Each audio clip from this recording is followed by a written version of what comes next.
The 7-step goal setting process. Number 1, decide exactly what you want. Be specific. This is really important.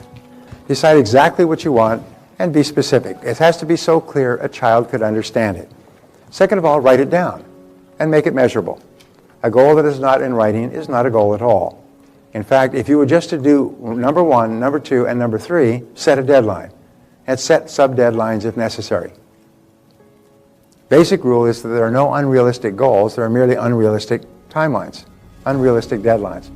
So if you set a goal and you don't achieve it by the deadline, what do? Set another deadline. Just move it back. Obviously, you misjudged. Remember, it's just a guesstimate of when you can achieve the goal. However, with a deadline, half the time you'll achieve it before the deadline. Always when I write down a goal, which I do every day, I say I achieved this goal by this date. So in other words, it's achieved anywhere between now and then. I don't say at the date, but by this date or before this date. But by is my favorite word. I achieve it by June 30th, 2011. I achieve it by December 31st, 2011. Achieve this goal by. And if all you did was this, decide what you want, write it down, and set a deadline, it will change your life forever.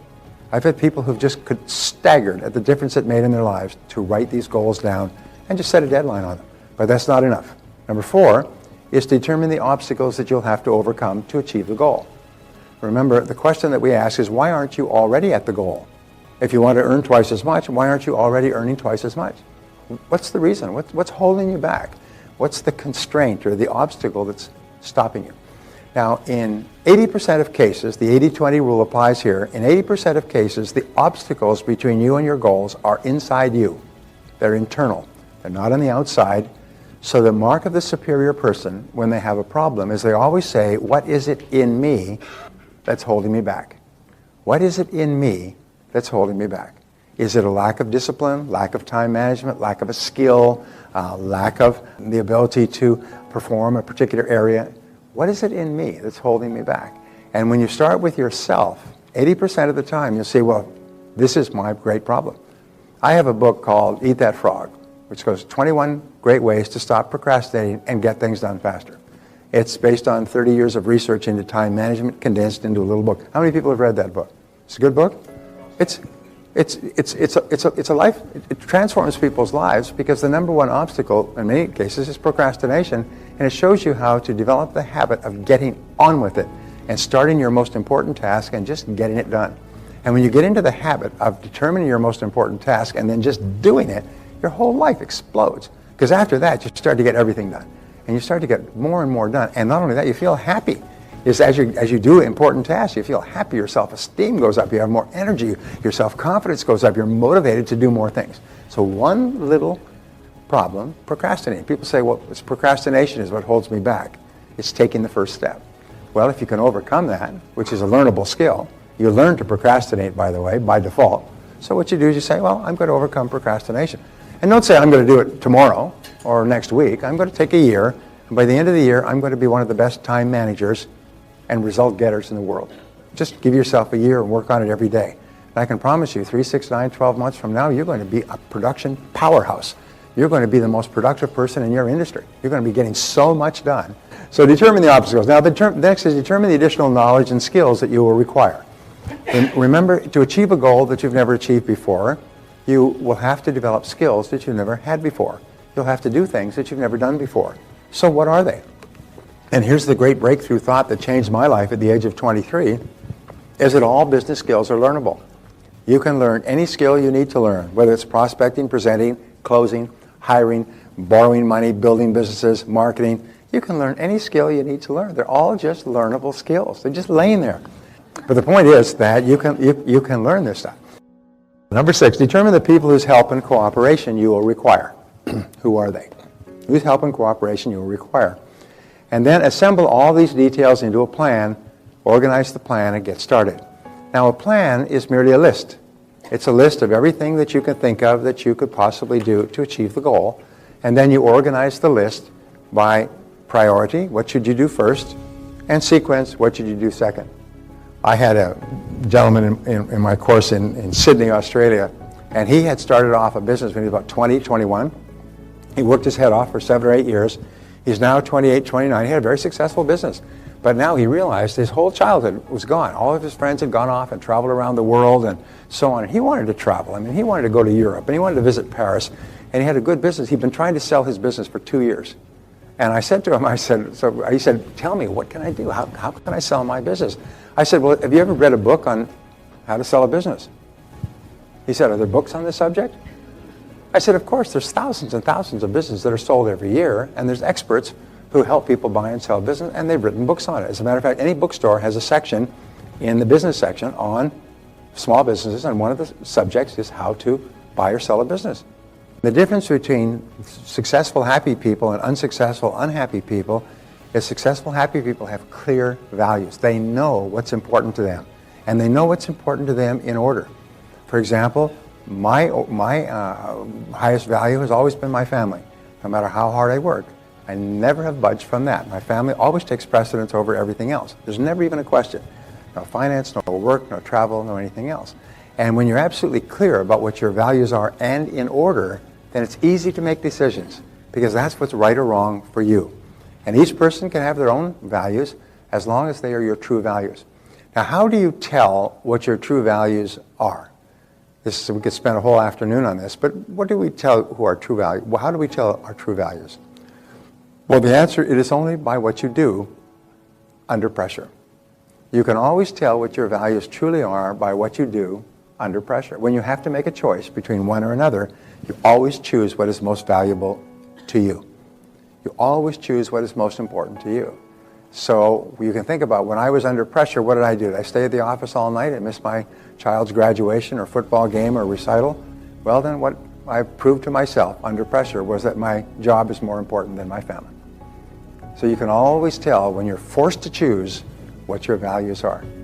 And sometimes by just simply changing your values and saying, no, from now on, I will always make this choice, you become a different person. You become a different person. And when you live consistent with your values, your self-esteem goes up, your self-confidence goes up, your self-image improves, you feel happier, more positive about yourself. A good friend of mine once said that all problems in life can be solved by a return to your values, by going back to what was true for you. The greatest of all human values, of course, is integrity. But what I've learned about integrity is the overarching value that guarantees all the others. Integrity means that you live consistent with all your other values. Is you always tell the truth, you always live in truth, you always speak the truth, and whenever you deviate from your own personal integrity, you'll always feel uncomfortable, frustrated, angry, and so on. So when you go back to the main value in living in truth, for you, you start to feel happy again, and everything starts to flow. So here's the third question, is what would you do, how would you spend your time?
You learned today that you only had 6 months left to live. Imagine the doctor came to you with the final assessment and said, you're going to enjoy fabulous health for 180 days, and on the 181st day, because of a terminal illness, you'll drop stone dead. What would you do in your last 5 or 6 months? What would you spend your time on if you only had 6 months left to live? Now this is another values question. This question asks you what is really important to you in life. And you know the old joke is nobody in answering that question would write down, I'd like to spend more time at the office.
When you answer this question, there's not a single material goal that appears. No money, no cars, no homes, nothing. When you write the answer to this question, they all have to do with your relationships and with your spiritual development. They have to do with the people that you care about and care about the most. And so it's really important that you be clear that if you only had 6 months to live, what would you do? And I ask these questions of myself all the time, and then I just make sure that I'm living my life in harmony with what my answers are. I'm not going to take a chance of a plane flying into a mountain and saying, darn, I wish I'd known this was going to happen so I could have spent my time differently. So it's really important. And then integrity requires that you live consistent with what you would do if you only had 6 months left to live. And this brings us to question number 4, is imagine you won $20 million tax-free, and at the same time you found that you only had 10 years left to live. This is a great question that comes from Stanford University, by the way, is what would you change or do differently for your last 10 years? Let's say you had to work at something. You couldn't just go and sit and loll around. You had to be busy at something. How would you spend your last 10 years? If you had $20 million. Go ahead, write the first 3 things you can think of. Now here's the point. Is this question simply asks is what would you do if you had no fear of failure at all? If you had all the money you needed, so you had no fear of failure at all, you could do anything you want. Many people will write down, I'd quit my job so fast they wouldn't even see me leaving. I mean, and what that means is that you're in the wrong job. If you would quit your current job if you had enough money, which many people would do, it means that you're actually wasting your life. As you're actually stuck in there, and you're probably stuck in there because you don't have enough financial reserves. And so you're caught in a bind, if you're caught in a vice, doing something you dislike because you can't afford to leave it. So when you ask this question, it'll tell you what you really should be doing with your life. You'd start a business, you'd run for public office, you would travel, you'd do things for your family. What would you do if you had $20 million? And that will tell you what you would do if you had no fear of failure at all. It's a great question to ask. And whatever you would do as an answer to this is possible for you. It may not be possible tomorrow, but it's possible for you sooner or later. So what you do is you say, well, this is what I would really like to do. If I had all the money I needed, this is what I'd like to do. Now, how can you begin adjusting your life so you do that? People often say, well, I want to start my own business, so I wouldn't have to be answerable to anybody, but I don't have enough money. Well, nobody has any money. There's 1,001 businesses you can start for less than $100. There's a book on the book stands. Go and buy the book. 1,001 businesses you can start for less than $100. You can start a business out of your home with a computer. You can start it with going to scrap meets. You can start it with services. You can start it with what you cannot imagine. So don't say I don't have any money. If you don't have $100, well, okay. So number 5, what have you always wanted to do but been afraid to attempt? What have you always wanted to do but been afraid to attempt? You've admired other people who've done it. You've looked up to other people who've done it. You wished you could do that sort of a thing. Bungee jumping, deep sea diving, starting a business, running for office, writing a book, getting it published, becoming a public speaker, becoming a singer. What have you always wanted to do but been afraid to try it?